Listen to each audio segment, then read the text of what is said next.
pour les caisses de retraite, où M. Le Couillon, en chef, là, veut se plier aux bonnes volontés de Super Labonde de Québec puis Coder à Montréal, commencer à les tripoter dans le fonds de pension.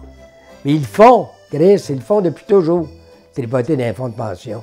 À Montréal, moi j'ai vu ça à Montréal, là. En 67, M. Drapeau, qui a besoin de tout l'argent possible pour Terre des Hommes, pour Expo 67, a dit au syndicat, bien, vous savez, nous autres, l'employeur, on veut 6 % du salaire, et là, on va arrêter, parce qu'on a besoin d'argent pour l'Expo. Mais soyez sans crainte. Quand est-ce que vous allez voir une ville faire faillite?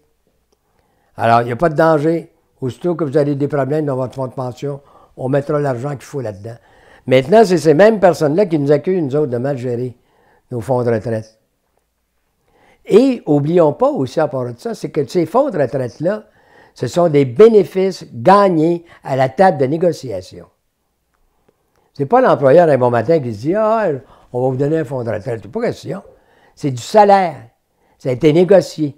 C'est du salaire différé pour éventuellement recevoir à ta retraite. Alors, c'est de la négociation. Et là, aujourd'hui, on va changer la game de baseball, là, on change les règlements. Non, ça marche plus de même. Il y a des déficits, alors vous allez en payer 50 % avec l'employeur. Va faire. Ils ne se laisseront pas faire. Ça, c'est clair, clair, clair. Tous les syndicats de la fonction publique, toutes les municipalités, les commissions scolaires, ça commence à faire du monde, là. Et entre-temps, M. Le Couillon dit on va peut-être monter le salaire des députés.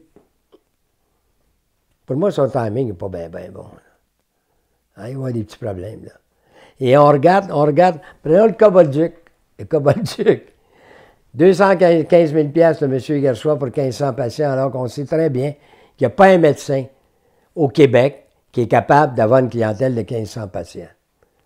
Les gens concernés, les médecins concernés, vont le confirmer que c'est impossible. Lui, il dit, je pouvais le faire. Pas vrai.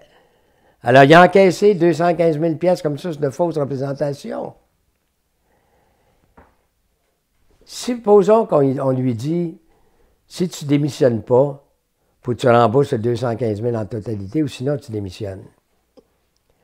S'il démissionne, il garde le 215 000, puis on va peut-être avoir une prime de départ de 200 000 aussi, tant qu'à y être.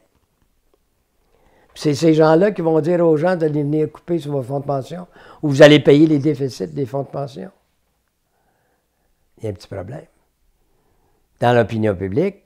Et au Québec, c'est pas juste les grandes... c'est pas ceux qui travaillent uniquement sur les grandes... que je dirais les grandes villes, la fonction publique, etc., qui ont des fonds de pension. Ça existe dans le privé aussi. Et actuellement, on calcule qu'au total, au Québec, il y a à peu près 40 % des gens qui ont des fonds de pension. C'est pas assez. Mais il y en a 40 %. 40 %, c'est beaucoup, ça. Puis il y a des gens qui n'auront jamais pour toutes sortes de raisons. Des employeurs autonomes, bon, etc. T'sais. Alors là-dessus, le gouvernement qui pense vouloir faire plaisir aux municipalités, entre autres à la Baume et à Coder, là, il est mieux d'attacher sa tuque avec la broche parce que ça va donner un grand.